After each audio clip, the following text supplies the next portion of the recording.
Le récit d'Ilias. Allah dit: Ilias était du nombre des messagers. Quand il dit à son peuple: Ne craignez-vous pas Allah? Invoquerez-vous votre idole, Baal, et délaisserez-vous le meilleur des créateurs, Allah, votre Seigneur, et le Seigneur de vos plus anciens ancêtres? Ils le traitèrent de menteur. Alors ils seront emmenés vers le châtiment, exception faite des serviteurs élus d'Allah. Et nous perpétuâmes son renom dans la postérité. Paix sur Ilias. Ainsi récompensons-nous les bienfaisants, car il était du nombre de nos serviteurs croyants. Les généalogistes disent qu'il est Ilias ibn Tishbi. On dit qu'il fut envoyé aux gens de Ba'labak, à l'ouest de Damas.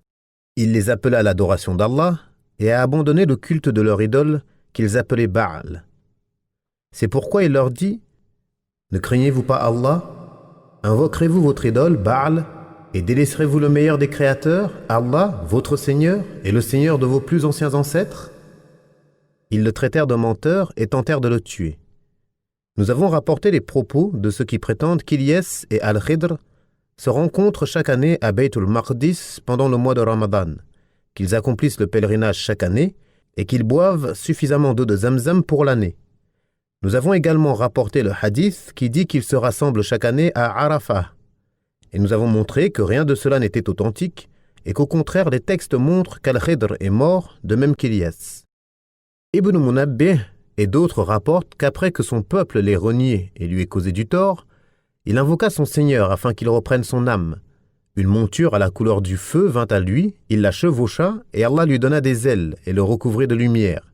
Il lui retira tout désir pour la nourriture et la boisson, il devint un ange humain entre ciel et terre, et il fit des recommandations à Al-Yasar ibn Urtoub. Il y a à redire en cela, en plus du fait que ce soit un récit des gens du livre qui n'est ni accepté ni rejeté. Plus encore, il est clair que son authenticité est très peu probable, et Allah est plus savant. Quant au hadith rapporté par Al-Hafiz Abu Bakr al-Bayhaqi, d'après Anas ibn Malik, nous étions en voyage avec le messager d'Allah et nous avons installé notre campement. Il y avait là un homme près d'une rivière qui disait: « Ô Allah, mets-moi parmi la communauté de Mohammed, à laquelle tu feras miséricorde, pardonneras et récompenseras. » Je me suis approché et j'ai vu un homme d'une taille supérieure à 300 coudées. Il me dit: « Qui es-tu? » Anas ibn Malik, le servant du messager d'Allah. Où est-il? Il est là-bas, il entend ce que tu dis. Va le voir, salue-le de ma part et dis-lui: ton frère Ilias te salue. Je suis donc allé voir le prophète et l'informer. Il vint alors à sa rencontre, le prit dans ses bras et le salua, puis ils s'assirent et discutèrent. Il lui dit: Ô messager d'Allah, je ne mange qu'un seul jour dans l'année, en ce jour mangeons donc ensemble. Une table sur laquelle se trouvait du pain, du poisson et du céleri descendit alors du ciel. Ils mangèrent et m'en donnèrent. Puis nous avons accompli la prière du Asr, et ensuite il lui fit ses adieux, et je le vis prendre son chemin à travers un nuage vers le ciel. Et Al-Bayhaqi nous suffit lorsqu'il dit que c'est un hadith faible. Il est étonnant de constater qu'Al-Hakim l'a référencé dans son Mustadrak, ouvrage dont le but est d'apporter des corrections, alors que c'est un hadith inventé, contraire de plusieurs points de vue au hadith authentique. De plus, son sens n'est pas authentique, car il a été rappelé, comme il est rapporté dans les deux Sahih, que le messager d'Allah a dit: Allah a créé Adam d'une taille de 60 coudées dans le ciel, jusqu'à dire: et la taille des hommes n'a cessé de diminuer jusqu'à maintenant.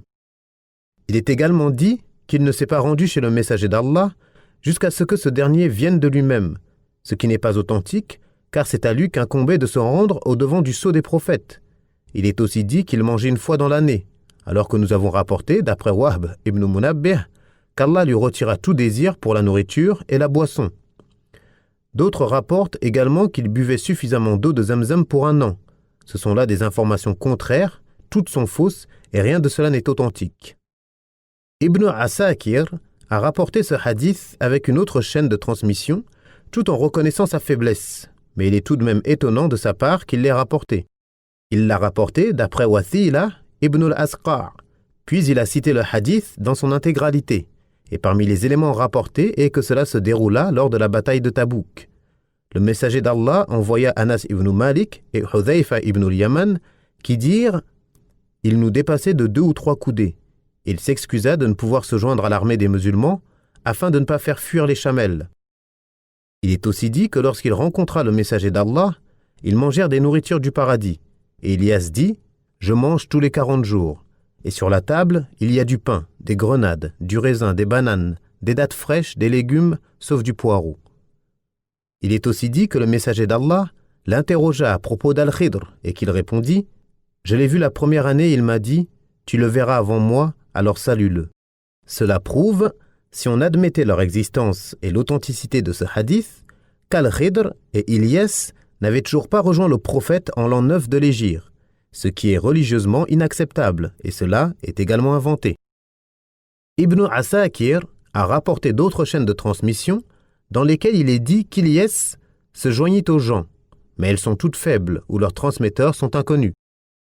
Allah dit « Ils le traitèrent de menteur. Alors, ils seront emmenés vers le châtiment.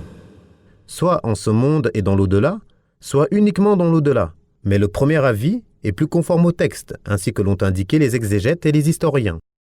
Exception faite des serviteurs élus d'Allah, c'est-à-dire sauf ceux parmi eux qui ont cru. Et nous perpétuâmes son renom dans la postérité, de sorte qu'il est toujours évoqué en bien. C'est pourquoi il dit « Paix sur Ilyas, salamun ala Ilyasin ». Et l'ajout de la lettre Nun est une forme rhétorique très répandue chez les Arabes, de même qu'on dit Ismaïl et Ismaïn, ou Israël et Israïn, ou Ilyas et Ilyasin.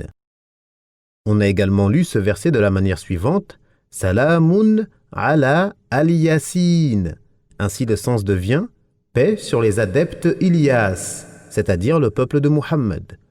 Ibn Mas'ud et d'autres ont lu ce verset de la manière suivante Salamun ala al-Idrasin.